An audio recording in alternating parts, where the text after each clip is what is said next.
Quand tu veux prendre l'avion, on voit que les pilotes ne prient pas, non? Imaginons vous êtes dans un avion, le pilote dit on va faire je vous salue Marie, on va réciter 3 sourates. Ça ne marche pas. On ne veut pas de parcours, on veut des compétences. Il y a une différence entre parcours et compétences. Et 1997 CP1, 2015 CM2, obtention de mon BPC, ça c'est un parcours linéaire. Mais qu'est-ce que tu peux faire de façon concrète si on te confie un bureau climatisé avec un ordinateur de 1 million? Qu'est-ce que tu peux faire? Le monsieur il commence à trembler. Parce que si tu insistes, c'est ton papa et ta maman qui vont t'employer. Et la mauvaise nouvelle est que tes parents n'ont pas d'entreprise.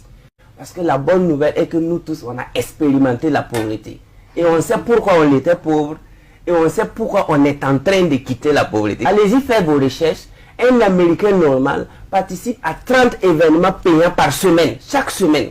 Ça fait combien de milliers de dollars qu'il investit dans son éducation par semaine? Mais quand vous allez côtoyer nos gars là, il va faire 1 an sans lire un livre, 1 an sans participer à une conférence, 1 an sans avoir mis pied dans un séminaire. Et c'est ce même gars qui veut réussir. Nous sommes au 21e siècle. Et ce siècle ne pardonne pas les attardés mentaux. Donc débrouillez-vous. Débrouillez-vous. Parce que chaque siècle est comme un être humain. Il faut toujours demander au siècle, toi tu manges quoi? On ne doit pas se mettre à vivre au hasard dans un siècle sans connaître quelles sont les exigences du siècle. Le 21e siècle là, c'est un siècle de connaissances pointues, où on ne tâtonne plus, où ceux qui sont bons sont virés et remplacés par ceux qui sont excellents et meilleurs.